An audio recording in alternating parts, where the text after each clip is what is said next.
Salam budaya. Selamat berjumpa para pecinta sejarah Ponorogo masa lalu. Pada segmen sebelumnya diceritakan bagaimana Ponorogo di bawah kepemimpinan para adipati hingga akhirnya dilorot atau diturunkan statusnya dari kadipaten menjadi kabupaten. Dan baik, kali ini kembali kita akan melanjutkan cerita Ponorogo di masa lalu. Setelah wafatnya Bupati Raden Tumenggung Ronggo Wijitro II, yang menggantikan kedudukan sebagai Bupati Ponorogo adalah Pangeran Kuning. Pangeran Kuning untuk selanjutnya bergelar Raden Tumenggung Mertowongso. Raden Tumenggung Mertowongso ini berbesanan dengan Raden Mas Kiai Tumenggung Haryo Metaun di Jipang Bojonegoro. Saat itu hubungan Kabupaten Ponorogo sudah dengan Keraton ing Kartosuro atau Kerajaan Mataram Kartosuro. Waktu itu masih baru-barunya berdiri Kerajaan Kartosuro atau Kasunanan Kartosuro dengan raja yakni Sunan Mangkurat Prabu. Para bupati Monconegari banyak yang tinimbalan sowan ke Kartosuro untuk mengadakan keramaian bermacam-macam. Ada tontonan adon-adon, antara lain adu maiso atau adu kerbau, juga adu jago, adu kambing, dan juga lain-lainnya. Para bupati Monconegari ini banyak yang mengeluarkan hewan-hewan andalannya. Diceritakan Bupati Ponorogo Raden Tumenggung Mertowongso membawa wedhus prucul atau kambing prucul dan ayam bekisar. Wedhus prucul atau kambing tanpa tanduk ini diadu dengan kambing besar. Anehnya justru kambing prucul atau wedhus prucul piaraan Bupati Ponorogo Mertowongso yang memenangkan pertandingan.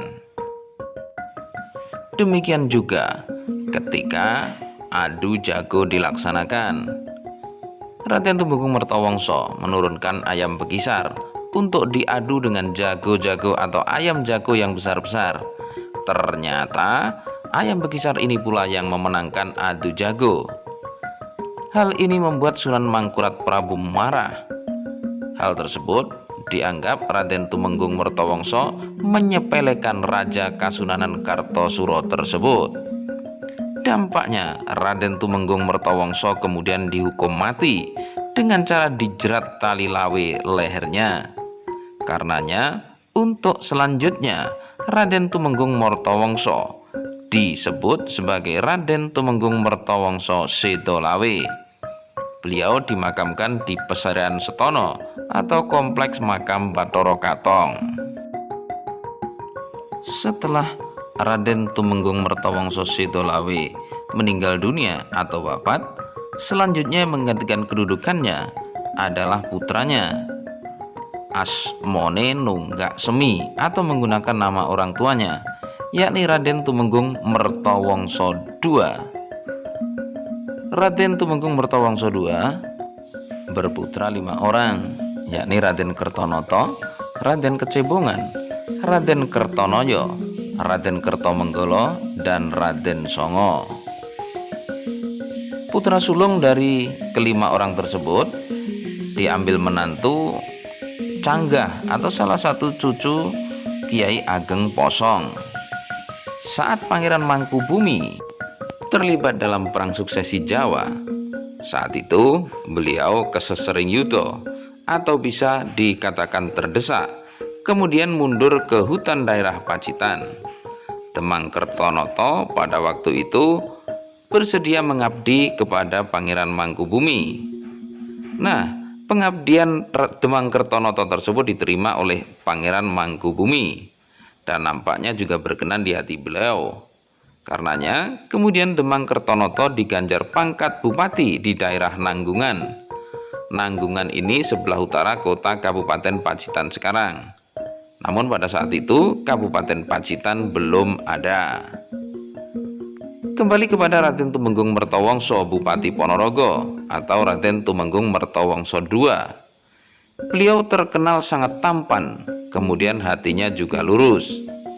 Ketika terjadi ontran-ontran di Kartosuro pada waktu itu, yakni banyak peperangan di antara Sentana Dalem sendiri, perang dengan para kerabat keraton, yakni Sunan Mangkuratmas yang pada waktu itu berkuasa, yang juga terkenal dengan sebutan Sunan Kencet karena ada cacat di kakinya.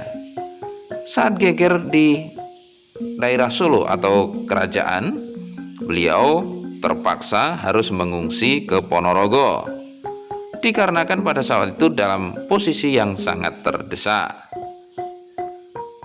Sunan Mangkuratmas mengungsi ke Ponorogo juga disertai oleh seluruh istri dan juga anak-anak beserta kerabatnya yang pada waktu itu dipimpin oleh patihnya dan para prajurit Kasunanan yang masih setia kepada Sunan Mangkuratmas. Di Ponorogo oleh Raden Tumenggung Mertawangsa II diterima dengan baik. Kemudian juga di Sugoto dengan hal-hal yang menyenangkan. Hampir setiap hari selalu pesta pora. Sudah tidak mirip lagi berada di pengungsian, meskipun pada saat itu kondisi kerajaan sedang genting. Pada suatu hari, Sang Prabu bertitah kepada Bupati Ponorogo Raden Tumenggung Mertawangsa untuk disiapkan tempat dan peralatan untuk berburu atau melakukan panggrogolan. Kemudian para utusan yang sudah disiapkan mempersiapkan hal tersebut di sebuah hutan. Hutan tempat yang disiapkan untuk berburu Sang Prabu tersebut kemudian dikenal sebagai Desa Grogol. Untuk sekarang masuk Kecamatan Sawo di wilayah Tenggara, Kabupaten Ponorogo. Para istri, para selir juga dibuatkan tempat berupa pepanggungan untuk menonton kegiatan berburu tersebut. Para selir Sang Prabu melihat ketampanan Raden Tumenggung Mertawangsa banyak yang terpikat. Malah ada salah satu selir yang sudah pernah berosot untuk suan ke dalam Kadipaten Ponorogo. Sang Prabu juga mengetahui bahwa ada selir yang tidak setia tersebut. Bahkan sudah mengetahui bahwa seorang selir tersebut ternyata juga berani nyeleweng. Perburuan di hutan Pagrogolan pun dilaksanakan. Pada waktu itu, Sang Prabu sudah melepaskan panah untuk memanah seekor menjangan atau rusa yang tampak di depan mata. Menjangan tersebut terkena panah Sang Prabu dan terjungkal. Segera saja Raden Tumenggung Mertawangsa bersama pengawalnya Surengpati mendekati hewan yang sudah terkena panah tersebut. Menjangan yang sedang meregang nyawa tersebut kemudian disembelih. Menurut pemahaman Raden Tumenggung Mertawangsa dan Surengpati, hal tersebut mutlak dilakukan karena dalam agama Islam tidak boleh memakan bangkai. Karenanya hewan buruan harus disembelih terlebih dahulu.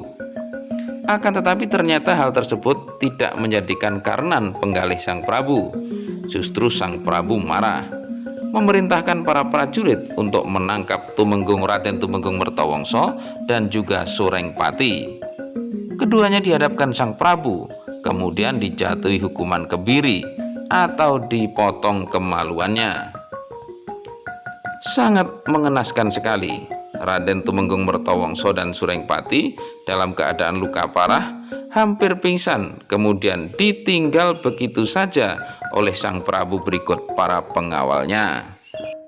Setelah kondisinya membaik, Raden Tumenggung Mertawangsa kemudian memberikan sabda kepada para pendereknya.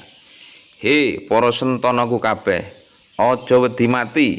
Ratu Jajilanat kang candala ing budi, tututana yen kecekel patenana, kethoken gulune, amuken wong Kartasura kang ora weruh ing kabecikan." Seketika itu juga para sentana praja Kabupaten Ponorogo, terutama Surengpati, langsung lari mengejar barisan Sang Prabu Mangkuratmas atau Sunan Kencet. Patih Kartasura ternyata sudah waspada. Sang Prabu disilahkan untuk naik kuda beserta para istri. Para prajurit Kartasura untuk sementara menghadang serangan dari prajurit Kabupaten Ponorogo. Meskipun tak seberapa, ternyata prajurit dan wong-wong Kartasura kalang kabut menghadapi serbuan prajurit Kabupaten Ponorogo. banyak sekali para prajurit Kartosuro yang harus tewas dalam peperangan tersebut. Sampai di barat Sungai Bengawan atau Kali Sekayu, malam sudah datang. Peperangan sementara terhenti karena andalan Kabupaten Ponorogo, Surengpati, tak lagi kuat menahan sakit yang dideritanya. Akhirnya Surengpati meninggal dunia di tempat tersebut. Jenazah dari Surengpati kemudian dimakamkan di timur Pondok Duri Sawu sekarang. Makam tersebut kemudian katelah atau disebut sebagai kuburan Kesambi. Gugurnya Surengpati tak menghentikan amuk atau serangan prajurit Kabupaten Ponorogo. Mereka terus saja menyerbu, kemudian mengejar sang Prabu dari Kartosuro tersebut. Para prajurit Kartosuro mengungsi di Dusun Gelang. Perang berlanjut pada pagi harinya. Banyak sekali prajurit Kasunanan Kartosuro yang tertangkap dan kemudian dibunuh oleh para prajurit Kabupaten Ponorogo. Sang Prabu bersama patih Kasunanan tersebut kemudian mengungsi masuk ke wilayah Madiun. Sementara itu, Bupati Ponorogo Raden Tumenggung Mertowongso terbawa rasa sakit karena dipotong kemaluannya, akhirnya gugur. Karena hal tersebut, untuk selanjutnya Raden Tumenggung Mertowongso II Bupati Ponorogo ini ketelah dengan sebutan Raden Mertowongso Sedo Pondoh. Sesaat menjelang beliau sedo atau Murut Kasitan Jati, Raden Tumenggung Mertowongso II sudah mengumpulkan para putra wayah. Hal itu dimaksudkan untuk menunjuk pengganti sebagai Bupati Ponorogo. Saat itu yang sangat menonjol lelabuhannya atau pengabdiannya pada Kabupaten Ponorogo adalah Raden Mertomenggolo. Meskipun sebenarnya yang berhak menggantikan kedudukan bupati adalah Raden Kecebongan. Akan tetapi karena terbawa oleh kondisi fisik Raden Kecebongan yang tidak memenuhi syarat, maka Raden Kecebongan terima saja ketika kedudukan bupati diturunkan kepada putranya, yakni Raden Mertomenggolo. Sementara adiknya Raden Sutomenggolo diangkat menjadi patih Kabupaten Ponorogo. Adiknya lagi, yakni Raden Mertokusumo, adalah seorang ahli kasepuan. Untuk selanjutnya melakukan topo broto di daerah Gunung Srandil. Sampai dengan wafatnya beliau juga dimakamkan di puncak Gunung Srandil tersebut. Padepokan Raden Mertokusumo tersebut bernama Dukuh Babatan, berada di utara Gunung Srandil. Perjalanan Raden Mertokusumo bertapa di tempat tersebut juga diikuti oleh kedua saudaranya, yakni Potro Singo dan Potro Menggolo. Dua-duanya juga meninggal di wilayah Gunung Srandil dan kemudian dimakamkan di puncak Gunung Srandil yang sisi timur. Ketiga-tiganya atau ketiga makam tersebut bisa dibilang adalah makam paling tua di Pasarian Gunung Srandil, jauh sebelum para Bupati Sumoroto dimakamkan di tempat tersebut. Karena juga bisa dibilang atau bisa disebut mereka lah cikal bakal desa Srandil. Ketika perang suksesi Jawa berlanjut, saat itu Pangeran Puger di Kartosuro juga melakukan perang untuk merebut ke Prabon. Sutomenggolo juga ikut bersama Bolo Kapugeran. Karenanya untuk selanjutnya sang pangeran saat sudah menjadi seorang raja memberikan ganjaran kepada Sutomenggolo untuk menggantikan kedudukan ayahnya. Sutomenggolo selanjutnya diberi nama Raden Tumenggung Surobroto dan lestari memerintah Kabupaten Ponorogo hingga aman, tentram, dan damai.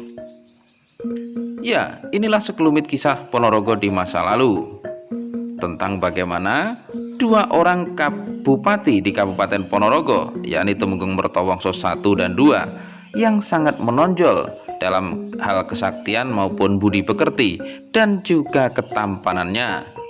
Akan tetapi ternyata hal tersebut justru membawa sebuah celaka atau musibah bagi pendahulu kita di Kabupaten Ponorogo tersebut. Ya, ketidakadilan ternyata memang sudah ada sejak zaman dahulu kala. Semoga menjadi pelajaran bagi kita semuanya. Semoga menginspirasi, semoga menambah wawasan. Dan tentu saja tetap ikuti cerita dan kisah sejarah Ponorogo di masa lalu tetap di channel ini. Salam budaya.